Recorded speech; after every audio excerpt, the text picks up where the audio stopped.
नमस्ते। आज की इस बेहद दिलचस्प चर्चा में हम एक बहुत ही शक्तिशाली विषय पर बात करने वाले हैं, the art of self creation, यानी खुद को मन चाहे सांचे में ढालने की कला। दुनिया सच में एक बहुत बड़ा रंगमंच है। अगर अपनी कहानी की स्क्रिप्ट हम खुद नहीं लिखेंगे तो कोई और ये काम हमारे लिए कर देगा। तो आइए देखते हैं कि कैसे इतिहास के कुछ सबसे प्रभावशाली लोगों ने अपनी पहचान खुद गढ़ी और दुनिया के इस विशाल मंच पर अपना जलवा बिखेरा। चलिए बिना किसी देरी के इस विषय की गहराइयों में उतरते हैं। जियोवानी कासानोवा का ये कोट एक बहुत ही गहरा सवाल खड़ा करता है। क्या सच में समाज द्वारा थोपी गई भूमिकाओं को चुपचाप मान लेना चाहिए? कासानोवा का स्पष्ट मानना था कि कामयाबी हासिल करने के लिए इंसान को एक गिरगिट की तरह होना चाहिए, जो हालात के हिसाब से हर रूप धारण कर सके। अगर हम समाज द्वारा तय की गई भूमिका और खुद गढ़ी गई पहचान की तुलना करें तो फर्क एकदम साफ नजर आता है। एक तरफ वो भूमिका है जो समाज हमें देता है, ये बेहद सीमित है, इसका अनुमान पहले से लगाया जा सकता है और इसमें ताकत न के बराबर होती है। और दूसरी तरफ है एक गढ़ी हुई पहचान, ये असीमित है और सबका ध्यान अपनी ओर खींचती है। दिलचस्प बात यह है कि इस मुखौटे या पोशाक को व्यक्तिगत रूप से लेने की कोई जरूरत नहीं है। ये तो बस एक ऐसा हथियार है जो असीमित आजादी देता है। तो इस नाट्य यात्रा का पहला हिस्सा है अंक 1, द मास्टर शोमैन। इतिहास के पन्नों को पलटें तो जूलियस सीजर ने इस कला को बखूबी समझा था।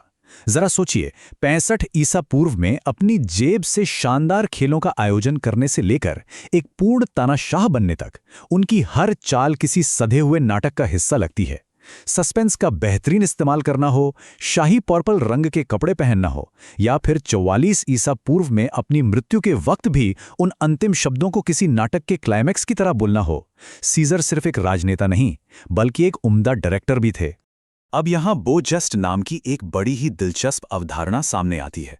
इसका सीधा सा मतलब है किसी चरम क्षण पर उठाया गया एक ऐसा साहसिक और नाटकीय कदम जो निडरता का प्रतीक बन जाए।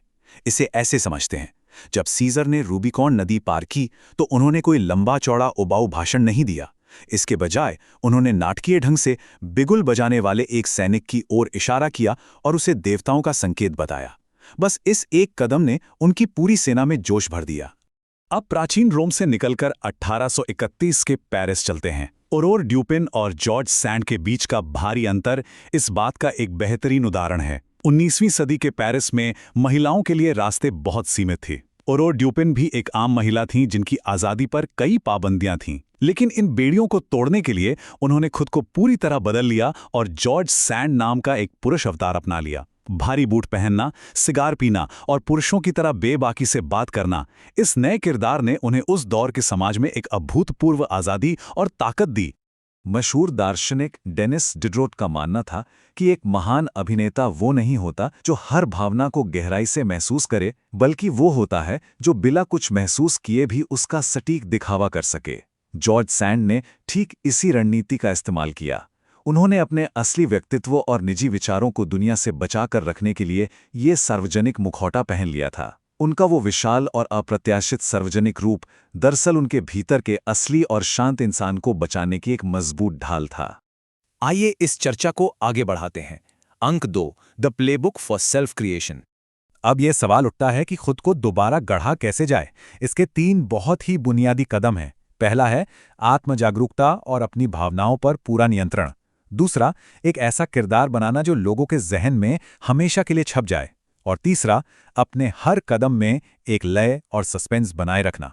सच कहें तो खुद को मिट्टी की तरह मनचाहा आकार देना ही इंसान को अपने जीवन का एक सच्चा कलाकार बनाता है।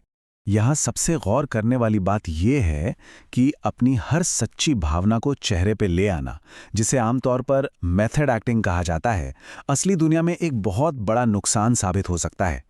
ये थकाऊ है और कभी-कभी तो शर्मनाक भी।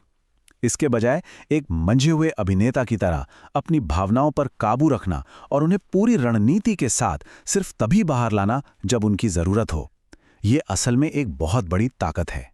कला के नजरिए से वेलास्क्वेज की 1656 की इस मशहूर पेंटिंग लास मेनिनास को देखिए। ध्यान देने वाली बात यह है कि कलाकार ने खुद को स्पेन के राजा और रानी से भी ज्यादा प्रमुख स्थान पर दिखाया है। राजा रानी तो बस पीछे एक छोटे से शीशे में नजर आ रहे हैं। ये कोई छोटी बात नहीं थी। इसने साफ कर दिया कि अपनी छवि को नियंत्रित करने की ताकत अब सिर्फ महलों तक सीमित नहीं है। कोई भी व्यक्ति खुद को समाज की इस विशाल पेंटिंग में जहां चाहे वहां स्थापित कर सकता है। अब एक कैरेक्टर टूलकिट पर नजर डालते हैं। अब्राहम लिंकन इसके बहुत बड़े महारथी थे। उन्होंने जानबूझकर अपनी दाढ़ी बढ़ाई ताकि भीड़ में एकदम अलग दिखें। इसके अलावा उन्होंने उस समय के बिल्कुल नए माध्यम यानी फोटोग्राफी का भरपूर इस्तेमाल किया और पूरे अमेरिका में अपनी एक सीधे साधे देहाती इंसान की छवि फैला दी। उन्होंने एक ऐसा अनोखा सार्वजनिक किरदार गढ़ा जिसने न सिर्फ लोगों का ध्यान अपनी तरफ खींचा बल्कि उन्हें पूरी तरह मंत्रमुग्ध भी कर दिया। और टाइमिंग का असली खेल क्या होता है, ये फ्रैंकलिन डिलानो रूजवेल्ट की इस उदाहरण से साफ हो जाता है। 1932 में चुनाव जीतने के बाद भारी आर्थिक संकट के बावजूद उन्होंने पूरी सर्दियों में जानबूझकर चुप्पी साधे रखी। इससे पूरे देश में एक गजब का सस्पेंस और उत्सुकता पैदा हो गई। फिर 1933 के वसंत में उन्होंने अपने उद्घाटन भाषण के साथ अचानक एक जोरदार वापसी की और अगले 100 दिनों के भीतर धड़ाधड़ ऐतिहासिक फैसले लिए। ये नाटकीय टाइमिंग का एक ऐसा अचूक प्रयोग था जिसने इतिहास रच दिया। मंच पर हावी होने की कुछ और भी बेहद अचूक रणनीतियां हैं, जैसे दुश्मनों को उलझाना। बर्टोल्ट ब्रेक्ट ने जांच कमेटी के सामने सिगार पीकर पूरे माहौल को हल्का कर दिया और बाजी अपने पक्ष में कर ली। या फिर बो जेस्ट का इस्तेमाल, जैसे क्लियोपेट्रा का सीजर के सामने कालीन से बाहर निकलना।